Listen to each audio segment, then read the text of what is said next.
Hi guys, I'm Richard. And I'm Matthew. If you're watching this, then I'm guessing you have little to no experience with computer aided design software. Just like us, last year we had no experience, had no idea what we were getting ourselves into. We're computer science major, so our course didn't really help us with that. It's entirely possible to learn CAD software without any academic or engineering experience with it. I'd say we're at least pretty good examples of it. You know, We like no to one, believe. yeah, no one knows everything there is to know. That's why we have the drop-in sessions, so you can just ask people. That is, I can't stress how much that is by far the best way to get better. You either ask people, and they can just tell you to do. I've learned so many things that way. Don't try to wing it like I've been doing in the first couple of weeks. Yeah, I winged it and made my first Amway in March, and I got him to do it as well. So, you know, before we get started, just as an explanation, we have an overlay that will show you what we're doing. So just in case that maybe you don't fully understand or we don't explain stuff well enough, you can see this is left click, this is middle click, this is right click, and then we've got keyboard. We've got keyboard inputs there of whatever you want, and yeah. So Let's get started. yeah, we get started. First thing you want to do is make a new project. It's kind of like folders. You just want to keep it organized. You may notice this project called New Project, and it has about 5 different things in it. Don't end up like me. Organize your shit so you can find your designs later. I spent an hour looking for one design and it was in my admin project. Why was it here? I don't know. Anyway, so new project, new and wait robot. Of course, you would come up with a much better name for your robot, I'm hoping. Let's leave it at that for now.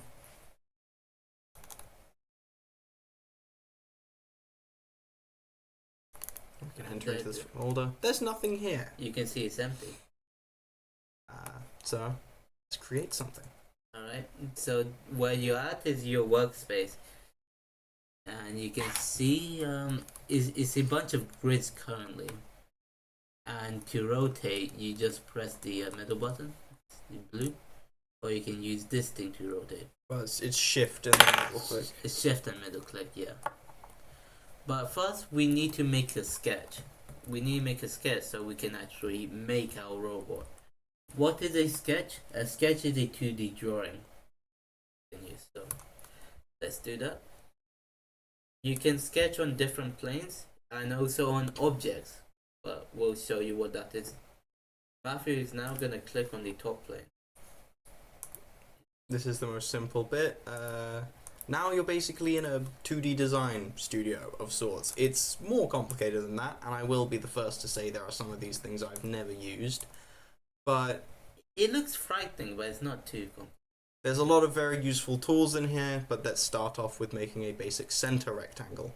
Click on the center point, just drag it out. Let's make a robot that's maybe longer than it is wide, maybe slightly smaller, 120 by 70 looks about right. Yeah. And cool, you now have a blue rectangle with these construction lines in it. You'll learn construction lines, they do come in quite useful, but for now, you'll just see them around. And a bunch of these floating symbols that don't probably mean anything right now, but that's also fine. We just finish the sketch and go to arguably the most useful tool in Fusion, the extrude. We already had this selected, and we can just pull it up. And it is now an object in space. 60 millimeters seems like an alright height. Yep. There are a bunch of settings over here that will truly display how versatile this tool is, but for now, we'll create a new component.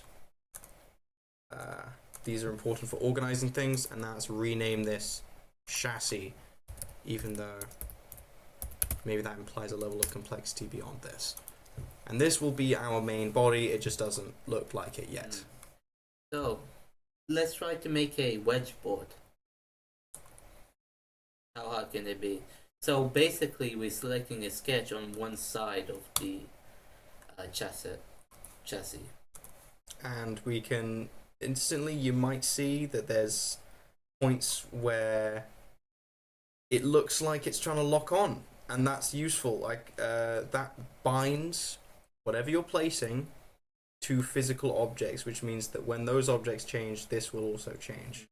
You'll see what I mean in a bit, but I'll bind a point to here, draw a line up there, do another line between these two, line down there, and a line there. And you'll notice there's the black and the blue lines. The black ones are Constrained, whilst the blue aren't constrained. And now that's somewhat of a problem, because as you can see, you can move the blue lines wherever you want, which isn't that useful. You want to have them constrained so that when you're going back to it, it wouldn't make any wouldn't cause any problems for you in the future.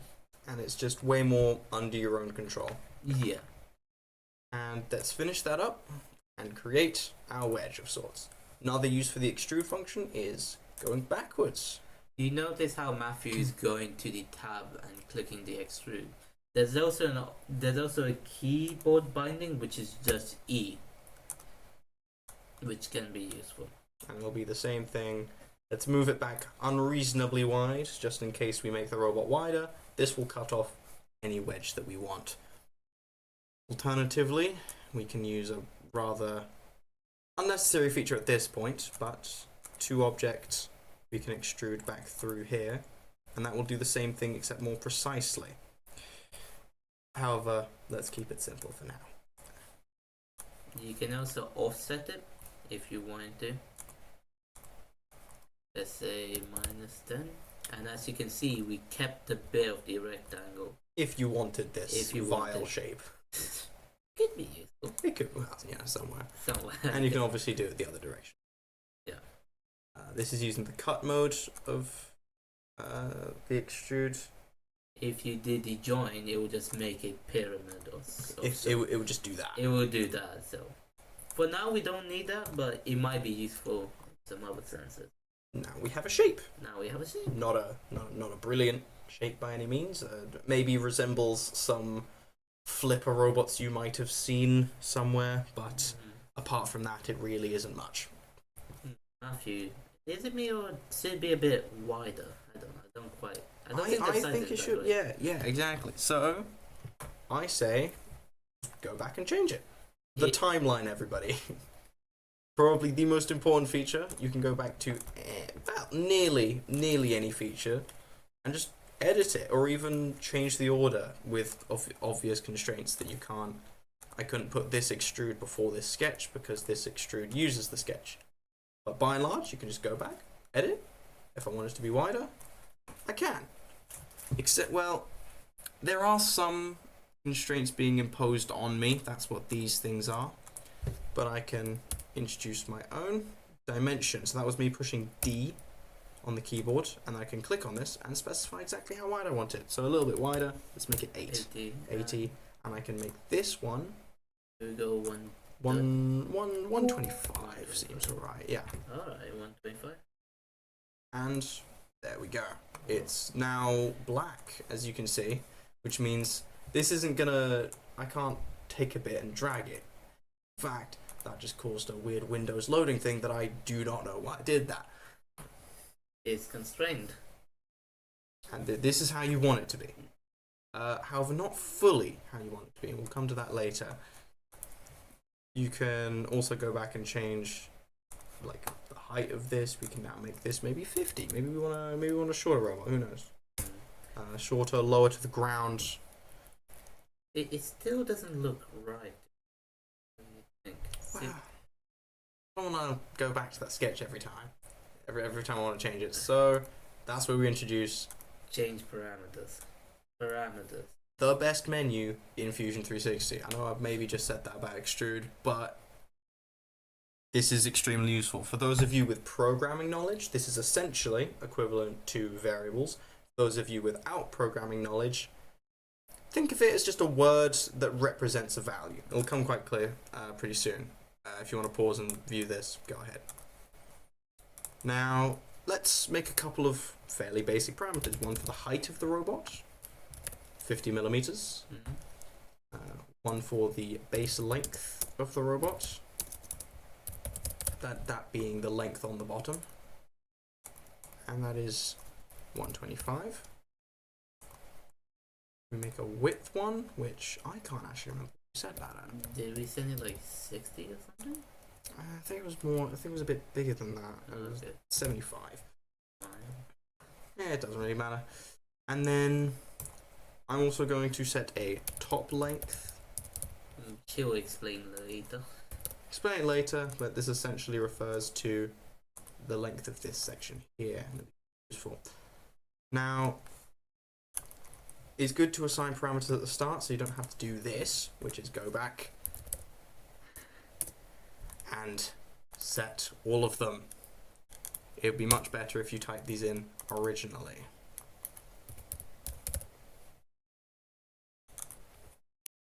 As you notice, we're not seeing the word, but we're actually seeing the value of it.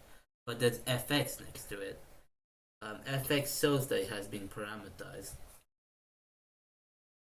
which is good. Now we of course go into here, put the height, and give the height parameter. but it's very important to just honestly just put parameters wherever you can. Hang on, just through. Yep. Here's where I was talking about that top length one. We do not need to specify this one as being base length. That would, I believe, over constrain the sketch. Yeah, it doesn't like that because it is already bound by these 2 points, as you see. Exactly. However, this one wouldn't get over constrained, and we can set this as the top length. You notice how Matthew did that, and this straight line instantly became black.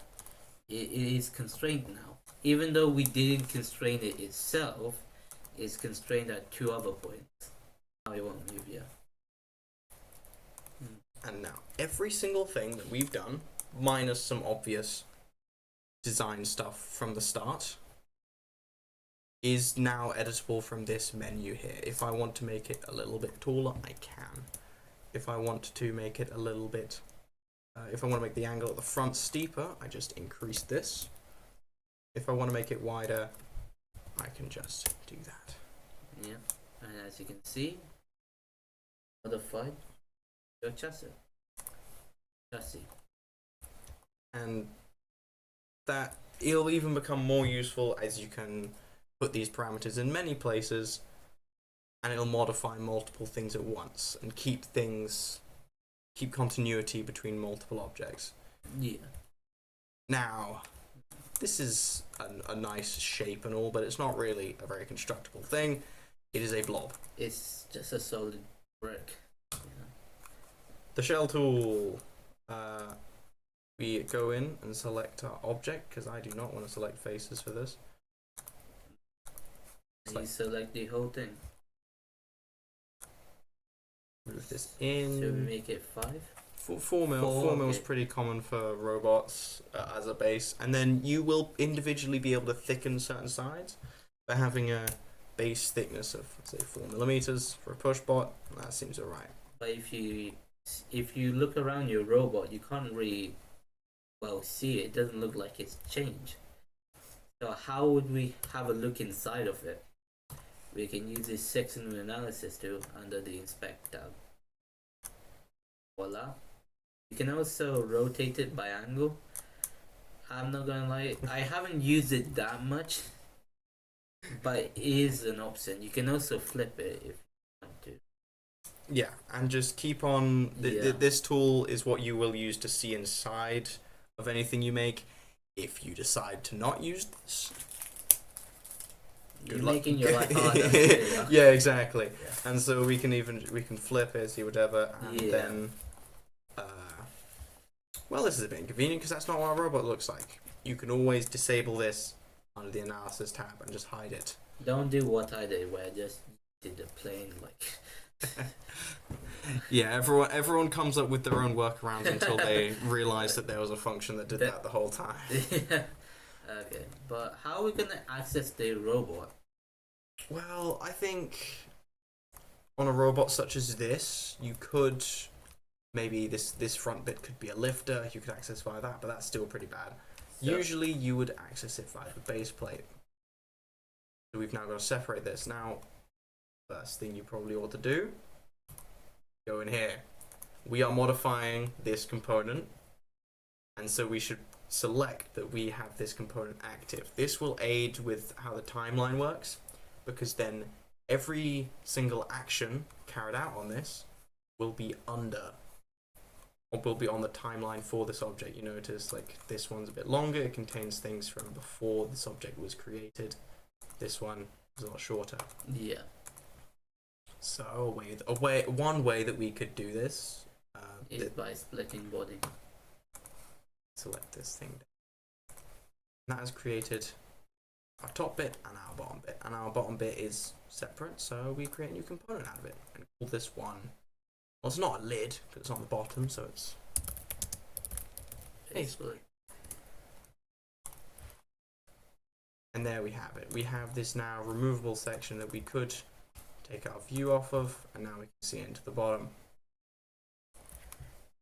The most beautiful thing I've ever seen. Close to. Yes. And, well, we've basically gone over a lot of the basics. We've created a basic shape. Everything is parameterized, or at least if I'm remembering correctly.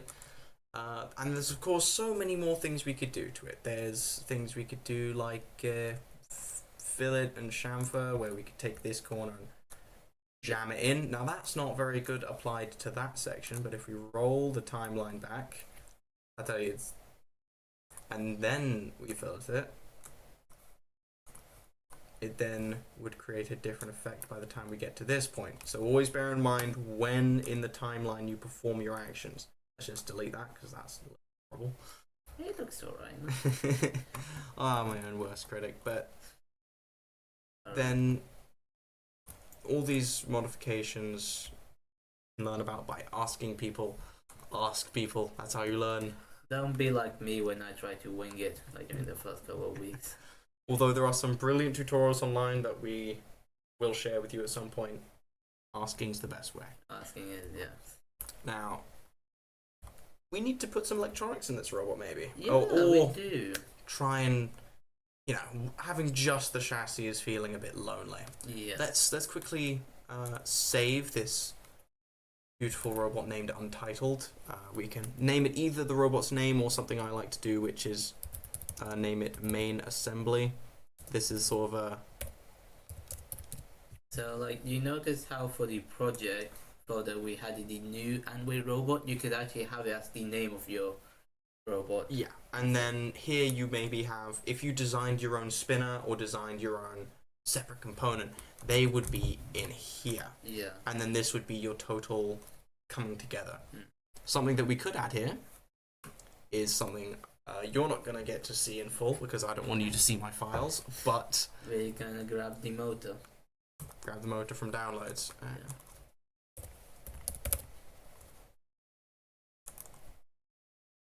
Okay, so we've grabbed the motor. These are usually step files that, and you'll see this appear in our project.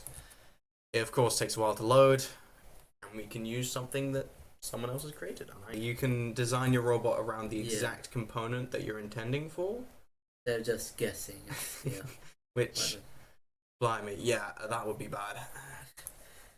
So there's a couple of options on the import. You usually don't want to touch them. Make sure you don't have this ground. There's this anchor sign that will be on some objects, which is ground to parent. It basically makes it harder to move. You don't really want that on objects you import. Yeah. Maybe some chassis, maybe some high level, more like very stationary elements. You might put that on, but not really. Not really. If you do want to make something ungrounded, you can just right click on the object. Is it right click? Yeah, you right click, it'll be unground from parent. Yeah. Do that. Now, don't do what I did. So what I did when I first started AutoCAD is I saw this move tool and was like, ooh, I can move this exactly where I want to. Now the problem with this is not only will it never be exactly where you want it to be, because it will always, if I move this right to the edge, you can see it's just not as good as it could be. It's not a perfect fit, and it's very hard to align that. A human just can't do that, or at least not very well. That's why we trust it with computers. We trust the computers with this one bit. So the muscle memory for this. So J is joint. Yeah. You can also find that under assemble, and there'll be a bunch of other things here as well. J for assemble, under assemble, and this is how you join things. This is how you should please organize most of your stuff via this. Do not rely on the move thing. So let's make a sketch for where we want the motor to be. Yeah, so we would put it here. Oh, and we can't see it. We can't see it, so what do? We can do sectional analysis, but we can also do this, which is very useful, the slice. That basically, section analysis, exactly where we would want it. Very useful. Save me so much hours. And so the motor, we'll take one of these points that we can very much rely on. This is another bound point, and how big's the motor? Don't really fully know, but let's say we want it 20 millimeters away from the wall, and let's say we want it. Let's do 10 millimeters above the ground. If that turns out to be too small, you can always go back and change it.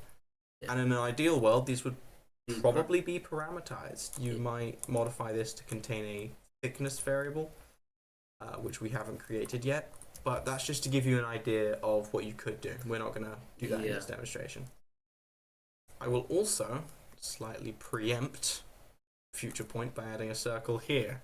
A circle that's 4 millimeters wide. You'll see later. We'll finish sketch, and now we have a point that we can attach the motor to. So we click first on what we want to move. So the motor's the thing that we want to move. The chassis doesn't want to move. And then we click second on the place that we want to not move. And they go to each other. You notice how it's like inverted? We want it to be flipped the other way. Flip it that way. We also have some motion applied to it. Let's not do that. Let's not do that. We want it to be rigid. And now we have this flush joint that you couldn't really do by hand, or it'll be a pain. And that is now bound to that point. Yes. And if we want to, say, make the robot shorter, we go into parameters. And, maybe it's a bit long. Maybe it's a bit over the weight limit. We can change it to 110. And it's still the same distance from that back bit. We didn't make the hole yet. There's no hole for it. So you need to just quickly hide this guy. So it's a lot easier for us to do what we want to do. Click on this. Or you could just cut it backwards. Or you could just click on it and press E, which will extrude it otherwise. Yes. Yeah. And so you could do just distance. However, another way that I like to do this that will help us later is we will do two objects. And this is the more precise version I decided earlier. And you can also do it two ways. You might see, some of you might know where I'm going with this, but you take a little extrude this way. You also take our second one this way. They're both cuts, and now there are holes for our motors on both sides. I think that's very handy. Our motor has not been touched by the extrudes however, if you were worried about that, this objects to cut bit can allow you to exempt certain objects from getting cut. That's very nice. But we don't have any wheels or motors. Speaking of wheels, let me just get one I prepared earlier. Go to one of my projects somewhere. Oh yeah, this massive new project thing. Whoa. And drag in 34mm wheel. If you're wondering where to find the models, you can get it from the Bristol Boat website, Bristol Boat Builders. And if you are getting a component from somewhere that isn't Bristol Boat Builders, they tend to have the component, like you can download it. Now, to add this, we use the joint once again, the object that we want to move. Oh, let's just do that. and the place we want to move it to. We can try, and there we go. It's not really very well aligned, but that's why we've got alignment tools on this. Snugly fit that on there. It's not the best fit, but we do have quite a thick chassis. An alternative is you could make the hole wider, shove the wheel in further. There's multiple design things here, but now crucially, let's go on the motion. We gotta have the wheel spin. And the wheels now spin. And now, as a final little touch, another feature that you will come across. This is also a feature in sketches, but you can do it under here. It's mirror. But the thing is, let's say you cannot find it, you can press S, and you can search for shortcuts. This is very handy. I find it very handy. Especially when following YouTube tutorials, because they always tend to use S searching. Yeah. I mean, I like using mirror. Matthew likes to use the tab. Yeah, it's, whatever your preference is. However, now we have, what do we want to do? We just want to take our two things that we put a lot of time and effort into doing, and we maybe don't want to put the same time and effort on the other side. And we've got our two objects. We want to mirror them over a plane. Thankfully, our robot is centered, so we can just use this. And now we have objects to fit into the holes we made earlier. Now, there's a one side problem with mirroring objects like this. Is that, so it looks alright here, but the thing is, the wheels, they don't have any joint. They can move wherever you want. It's an annoying thing, but you're just gonna have to add the joints back again. Yeah, you can either add the joints back, or put the mirroring very late on in the design is also something that then you don't need it. But this will speed up your process quite a lot. You can see it's created other components for it as well, and you had to do none of that yourself. And that is an introduction to, I'd say, most of the basic tools of Fusion 360. You now know how to use the timeline. You now should know what components do and how you can manage your different tasks relating to a single object via that. You should basic sketch and extrudes and how to assemble things using joints. A couple of extra things to add is there's this construction tab over here. This will help you align things better. So say if my robot wasn't built around the center of the world, I could use a mid-plane between these two, and I could have mirrored my motors over that. A bunch of other things here will be useful with sketches. You can make points to bind things to. That's something that you might want to look into. There's of course a bunch of tools in Modify and Create that honestly you probably don't need a lot of them, but some of them are very, very useful. Hopefully we can cover some of these in the later videos, but for the start, that's this. Final word, if you are thinking of making a robot, don't do it in CAD first. Do it in your head first, or on paper. You want an idea of what you're going to make, so you can set up things like which parameters. Like if I didn't know that this was going to be a wedge shape with a top on it, I wouldn't have had this. It would have been a pain to set up later. Everything's much better if you plan in advance. This isn't a robot. This isn't even really anything complete, but hopefully this will be enough to teach you. Anyway, bye. adios.